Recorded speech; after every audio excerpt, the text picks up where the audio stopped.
que Ele vai te tirar dessa situação e vai te glorificar. É por isso que você tem que entender. E quando nós vamos para o 27, diz o seguinte: não importa o que aconteça, exerçam a sua cidadania de maneira digna do Evangelho de Cristo, para que assim que eu vá e os vejas, que apenas ouça a seu respeito em minha ausência, fique eu sabendo que vocês permanecem firmes num só espírito, lutando unanimemente pela fé evangélica.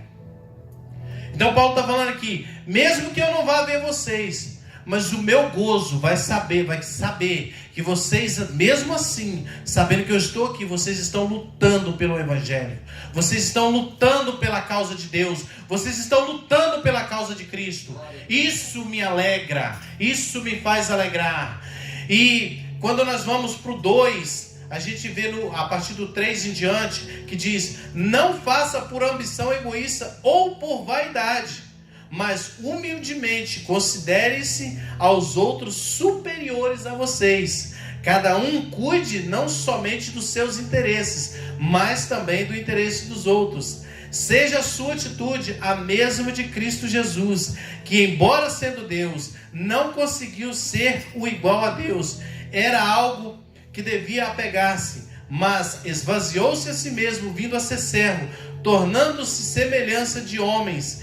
E sendo encontrado em forma humana, humilhou-se a si mesmo, e obediente até a morte, e morte de cruz. Nós temos que ser isso, obedientes. Nós temos que ser, porque eu sei que os principados e potestades nessa cidade, eles são fortes. Eles são fortes. A gente não tem que fechar os olhos e falar assim: não, é fácil. Não, não é. Os principados aqui, eles são fortes. Mas o que nós temos que entender, que nós temos um Deus no céu que peleja por nós. Nós temos um Deus no céu que, independente das circunstâncias, independente do tamanho do problema, nós temos um Deus que luta e que vence a batalha por nós.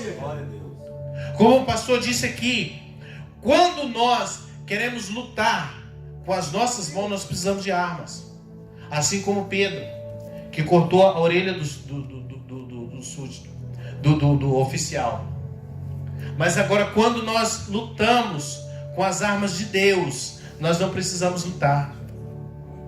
Porque quando Ezequias ele ora junto com o profeta Isaías, o que Deus faz? Manda um anjo. Eles não tinham exército. Eles não tinham exército. O reino deles estava destruído. E a Bíblia diz que um anjo mata 120 mil valentes, porque os covardes correram. A Bíblia diz que os covardes correram. Ele só matou valente. Então, irmão, quando nós entendemos aquilo que nós estamos gerando dentro de nós é mais forte do que tudo aquilo que o mundo tem aí fora, nós entendemos o que Deus tem para nós. E do 9 em diante continua: por isso Deus o exaltou de alta posição e lhe deu o nome que está acima de todo nome, para que todo nome de Jesus dobre todo o joelho nos céus e na terra e debaixo da terra, e toda língua confesse que Jesus Cristo é o Senhor, para a glória de Deus. O nome de Jesus vai ser glorificado quando nós nos posicionarmos e começarmos a enfrentar, e nós começarmos a sermos exemplo, porque a palavra, ela diz que nós temos que sermos exemplo. Às vezes o seu exemplo vai ser de boca fechada. Às vezes o seu exemplo vai ser sem atitude. O seu exemplo vai ser ficando quieto. Quando alguém te humilhar, você ficar quieto. Assim como Jesus foi humilhado, mas a Bíblia diz que como ovelha muda, ele foi levado ao matadouro. E não falou nada. Muitas das vezes nós vamos ter que calar, escutar, engolir seco. Por quê? Porque essa é a vontade de Deus, que nós venhamos nos humilhar, assim como Jesus se humilhou até a morte e morte de cruz. Nós temos que nos humilhar. Nós só vamos vencer a nossa batalha o dia que nós entendermos que nós temos um Deus que não nos deixa. Ele sempre está ao nosso lado. Por mais que nós não vemos, Ele sempre está ao nosso lado. E Paulo, como eu disse, ele sempre está incentivando. No 18 diz: estejam vocês sempre alegres, regozijem sempre no Senhor. Estejam sempre alegres. Meu irmão, a situação às vezes é difícil, principalmente nesse país. Aqueles que não têm documento, aqueles que passam por situações, às vezes a gente passa por situações que a gente não entende. E a gente começa às vezes dá um pingo de pouco de começar a murmurar e começa a reclamar, e a gente não entende que Deus está nos moldando, Deus está trabalhando na nossa vida para nos mostrar aquilo que Ele quer para a nossa vida. E pulando para o capítulo 3, Paulo, ele vai incentivando os irmãos, e aqui no início ele fala: finalmente, irmãos, alegrem-se no Senhor. Alegrem-se no Senhor. Paulo, ele não cansa de dizer, como eu disse, ele diz 9 vezes: alegrem-se no Senhor. Alegrem-se no Senhor. O motivo de vocês estar aqui completando um ano é Deus. Quem trouxe essa igreja para completar um ano foi Deus. Quem sustentou essa igreja até hoje foi Deus. E quando vocês entendem isso, essa igreja já não vai completar um ano. Ela vai completar 2, 3, 4, 5, 10, 15, 20 ou até a volta de Jesus Cristo. Nós temos que entender que Deus é Ele quem age. Nós temos que deixar Ele agir. Mas nós também temos que nos movimentar. Nós não podemos ficar parados esperando que as coisas aconteçam. Porque quando a gente anda, Deus, Ele te direciona para onde Ele quer. No 7 diz o seguinte: mas o que para mim era lucro, passei a considerar perda por causa de Cristo. Mais do que isso, considero tudo como perda, comparado com a suprema grandeza do conhecimento de Jesus Cristo, meu Senhor, por quem perdi todas as coisas. Eu as considero como esterco para poder ganhar a Cristo. Aleluia. Quando a Bíblia ela fala que nós vamos pisar em ruas de ouros, em ruas de cristais, você sabe o que a Bíblia está querendo dizer? Que isso não vale nada. Que tudo isso que nós damos valor aqui no céu vai servir de estrado para o nosso pé. Às vezes tem muita pessoa que fica muito alegre e fala: eu vou pisar em ruas de ouros, eu vou pisar nisso, eu vou pisar naquilo, eu vou pisar em diamante. Não, meu irmão, esse não é o intuito. O nosso maior presente é poder estar junto do nosso único Senhor e Salvador, Jesus Cristo. Essa vai ser a nossa maior recompensa. O que Deus está querendo dizer é que tudo que nós damos valor nessa terra, no céu, vai servir de estrada para o nosso pé.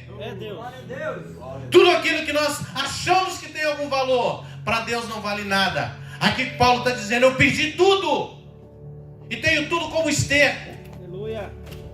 Porque nada para mim me importa. O que importa é que Cristo seja glorificado na minha vida. O que importa é que Cristo seja grande em mim. O que importa é que Jesus Cristo, enquanto Jesus Cristo for o centro da sua vida, nada mais vai te importar, nada mais vai te aborrecer. Porque nós ficamos aborrecidos com pessoas porque nós não entendemos o Deus que nós temos, o Deus que nós servimos. Porque quando nós pomos os olhos em pessoas, nós nos decepcionamos. Mas nós jamais vamos decepcionar quando nossos olhos estiverem fitados no único, no nosso Senhor e Salvador Jesus Cristo. Porque é Ele quem nos justifica. É Deus. É Ele quem faz com que nós tenhamos prazer em viver. E no 10 diz o seguinte: quero conhecer Cristo, o poder da sua ressurreição e participação em seus sofrimentos, tomando-me com Ele na sua morte. Sabe que isso é difícil para a gente falar, né? Eu quero fazer o mesmo que Jesus, mesmo que morrendo ou vivendo. Eu quero passar por aquilo que Jesus passou. E Paulo, literalmente, nós sabemos que a vida de Paulo foi sofrida. Paulo, a partir do dia que ele decidiu a andar com Jesus, não foi fácil. E eu creio que não está sendo fácil aqui também. Porque devido a todo o que cerca essa cidade, os principados e potestades que cercam essa cidade, eu sei que não é fácil. Mas quando essa igreja, ela entender que Jesus Cristo é quem sustenta ela, essa igreja vai mudar o nome dessa cidade. Essa cidade, ela vai ser algo que, por mais que aqui tenha 500 igrejas, mas aqui tem uma igreja diferente. Aqui vai ter uma igreja que vai ser exemplo. Aqui tem uma igreja que vai buscar realmente fazer a vontade de Deus, que realmente vai mostrar, que realmente vai ser essa diferença que o pastor falou aqui. Que na hora que as pessoas passarem nessa rua, elas vão sentir a presença do Espírito Santo. Elas vão falar, alguma coisa está diferente. Existe algo diferente nessa cidade. Quando as pessoas vierem cultuar o Halloween aqui, elas vão sentir essa presença. Elas vão falar, essa cidade tem algo diferente. O que aconteceu aqui? O que está acontecendo nessa cidade? Eu venho aqui há anos e não sei o que está acontecendo. Eu nunca senti isso. É a primeira vez que eu estou sentindo isso. Por quê? Porque tem um povo que ora, tem um povo que busca, tem um povo que está se santificando. Porque a Bíblia diz que sem santificação ninguém verá a Deus. E prosseguindo aqui, no 13 diz o seguinte: irmãos, não só penso que eu mesmo já tenha alcançado mais alguma coisa, mas uma coisa faço, esquecendo-me das coisas que ficam para trás e avançando para as que estão diante de mim, prossigo para o alvo, a fim de ganhar o prêmio do chamado celestial de Jesus Cristo. Nós temos que esquecer das coisas desse mundo, porque o nosso prêmio é o nosso chamado celestial. Essa terra não é nossa. Por mais que nós gostamos de viver, gostamos de vestir roupas boas, gostamos de andar de carro bom, essa terra não nos pertence.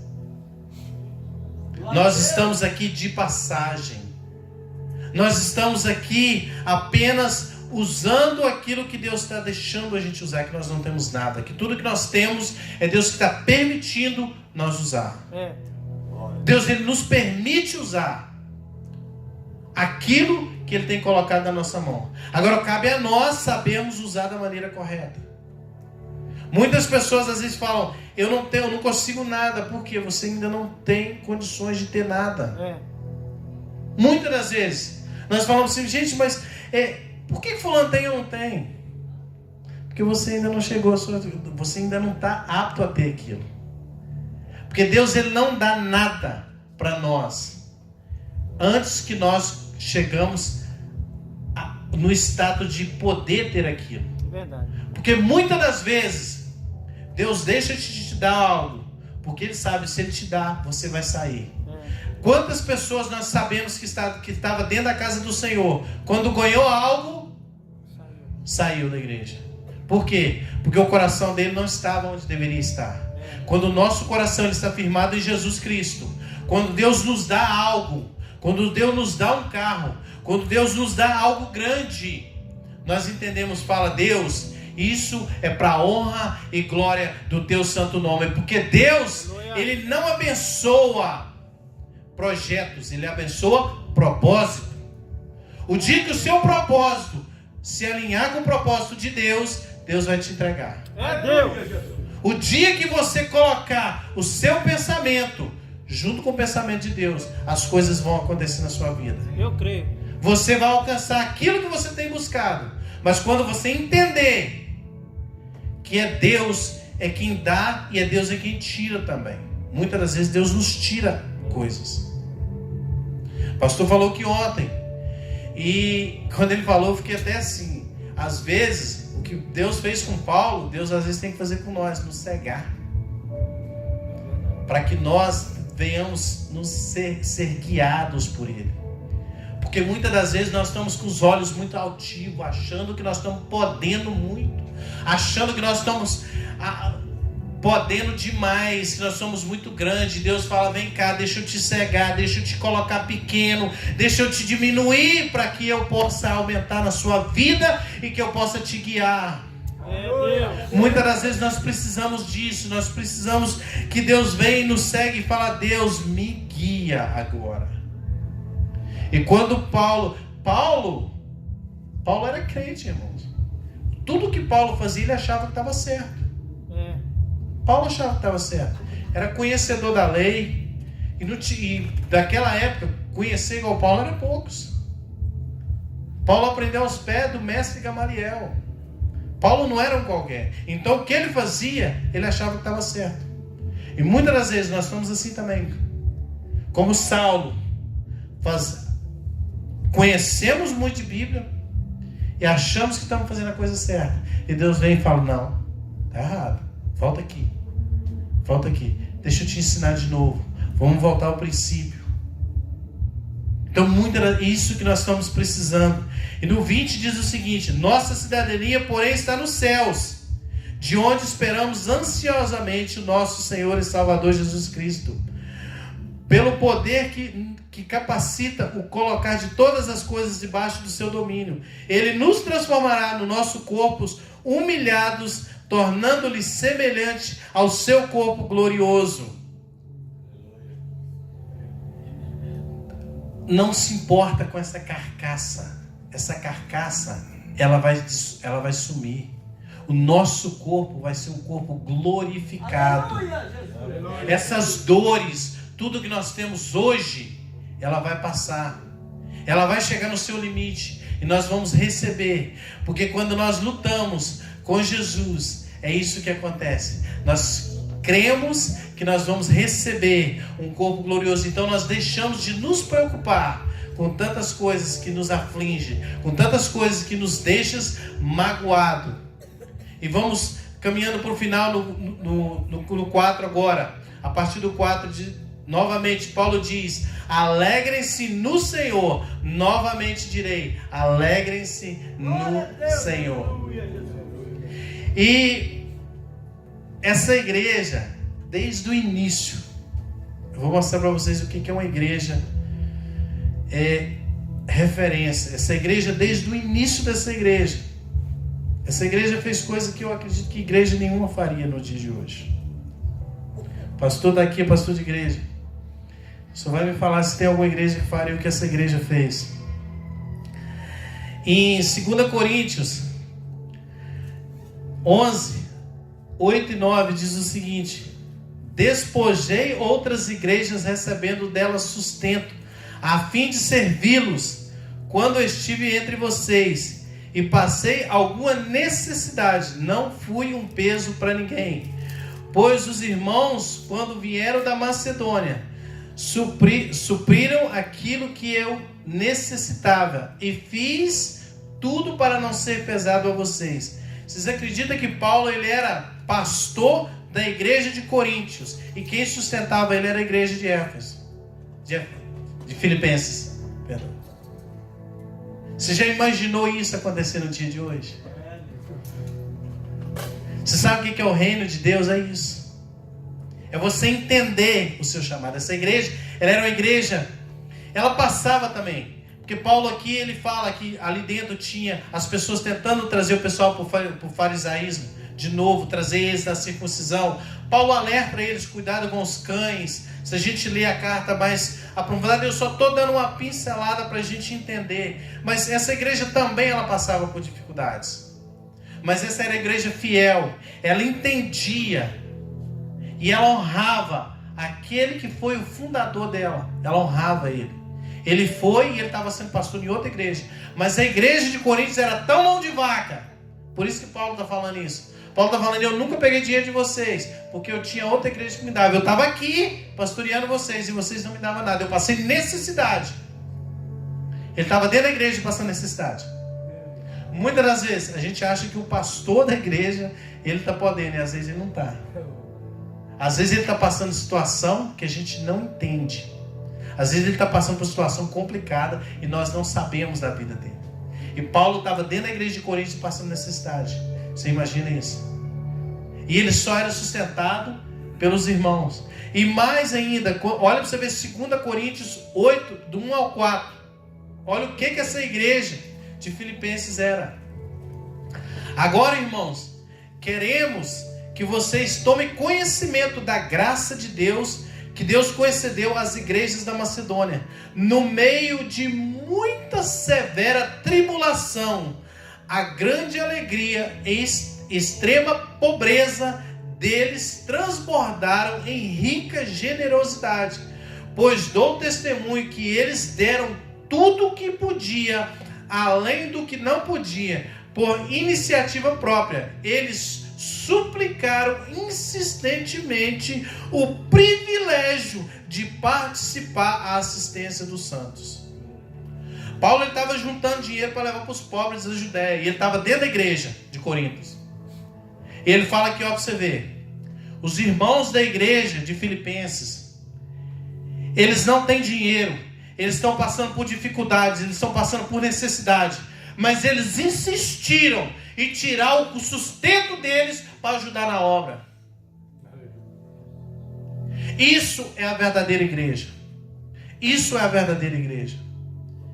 É sentir a necessidade do próximo, é entender a necessidade do próximo, é entender que às vezes você tem $20 no bolso, é o dinheiro do seu almoço, você passa perto do mendigo e ele está te pedindo e você fala, eu vou ficar sem comer, mas toma aqui. Entrega. Essa é a verdadeira igreja. Essa é a igreja que Deus quer que nós somos. Essa é a igreja de Filipenses. Era uma igreja que ela começou rica, porque Lídia, ela era vendedora de púrpura, e só quem comerciava púrpura é quem tinha dinheiro. Só família rica que compra. Então ela começa na casa de uma pessoa rica. Mas a Bíblia não nos dá, não nos explica o que acontece se a Lídia sai, se ela morre, o que acontece, para essa igreja chegar a passar dificuldades. A Bíblia não nos dá essa informação. Mas a gente sabe que essa igreja passou, por mais que ela começou rica, por um momento ela ficou pobre. Por um momento ela passou necessidade. Mas mesmo ela passando necessidade, quando ela descobre que Paulo está juntando dinheiro para levar para os pobres, ela fala, a gente quer ajudar. A gente quer ajudar. A gente quer fazer a obra também. E essa é a igreja que vai fazer diferença nos dias de hoje. Quando nós entendermos que a necessidade do próximo, como nós lemos aqui, nós temos que preocupar com o próximo, mais do que com nós mesmos. Nós lemos aqui na palavra. Não sou eu que estou falando, a palavra diz. Nós lemos aqui no início. Nós temos que preocupar com o nosso irmão. E quando nós começamos a preocupar com o nosso irmão, nós começamos a fazer a verdadeira obra de Cristo. Nós realmente fazemos aquilo que Deus nos mandou a fazer. A igreja, essa igreja, como eu disse, ela passou por várias tribulações, mas ela tinha o tato, ela conhecia o Deus dela, ela sabia. Quando Paulo ele planta aquela igreja, ele deixa ali o legado de Jesus. Porque nós, às vezes que vemos aqui no púlpito pregar, nós às vezes somos ninguém, mas a nossa referência às vezes conta muito. Porque às vezes se o irmão que está no banco, ele se perde, não faz tanta diferença. Nos olhos humanos, para Deus é tudo igual. Mas quando um que está aqui no altar, ele peca, ele cai, a diferença é grande. Mas então, como o pastor diz aqui, quem é muito dado, muito é cobrado. Então nós temos que entender, vou caminhar para o final.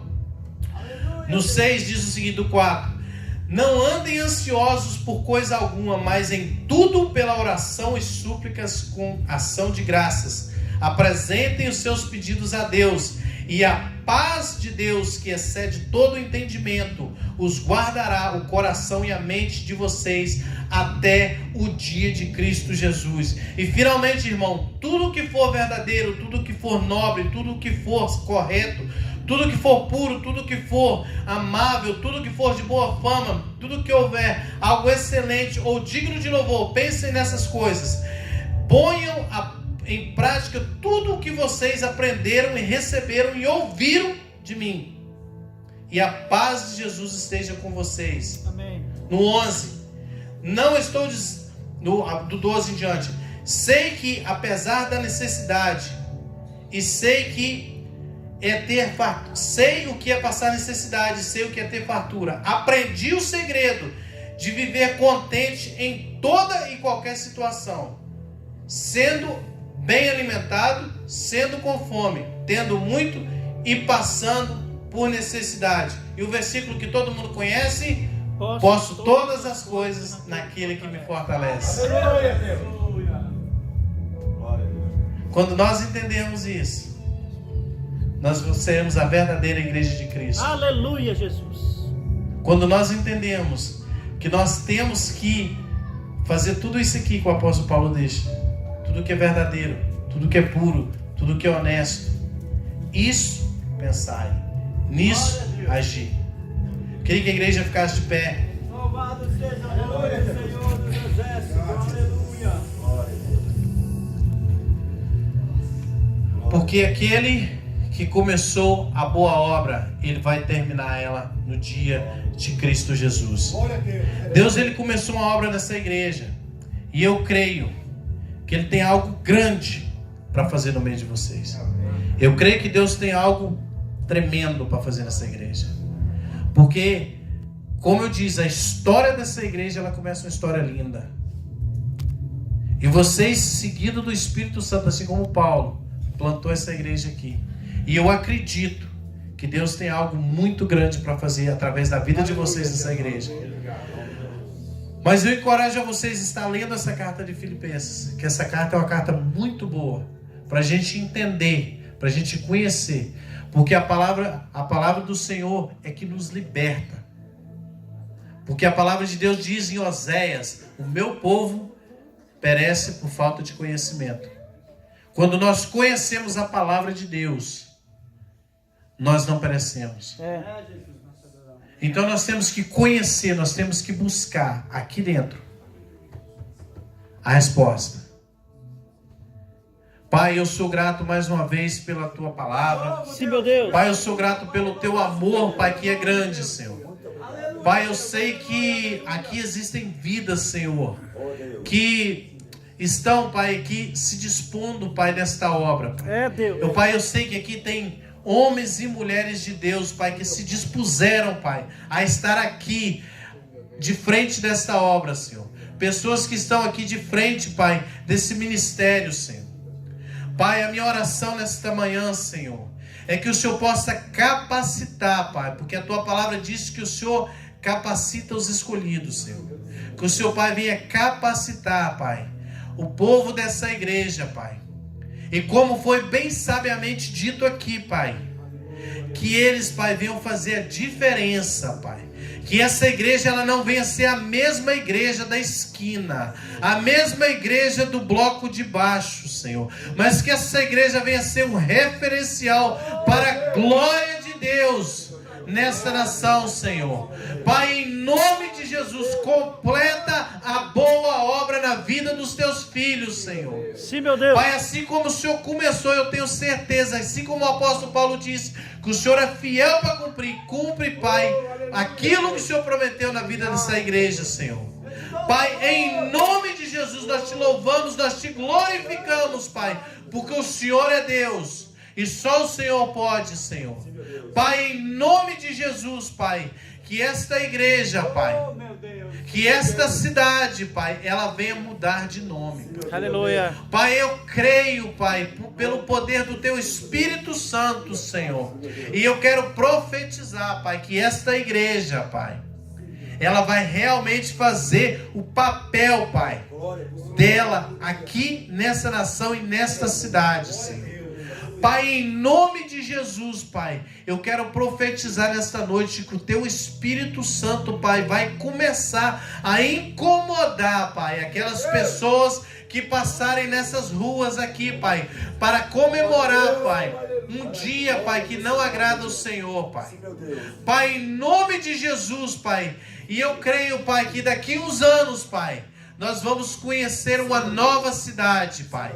E essa cidade vai ser conhecida, Pai, não como a cidade das bruxas, mas como a cidade que pertence ao Senhor. Pai, em nome de Jesus, eu creio, Pai, nesta palavra, Senhor. Pai, é o que eu te peço, Pai, em nome de Jesus Cristo, Pai. Abençoa cada um, Pai, que esteve aqui nesta manhã, Senhor. Honra, Pai, o compromisso do teu povo, Pai, com a tua igreja, Senhor. Nós sabemos, Pai, que são poucos, Pai, que têm esse compromisso, Pai. Por isso, Pai, eu quero te pedir, Pai, que o Senhor venha honrar, Pai, o compromisso do teu povo, Pai, com a tua palavra e com a tua igreja, Senhor. Reunidos aqui nesta manhã, Pai. É o que eu te peço em nome de Jesus Cristo. Amém. Glória a Deus, aleluias.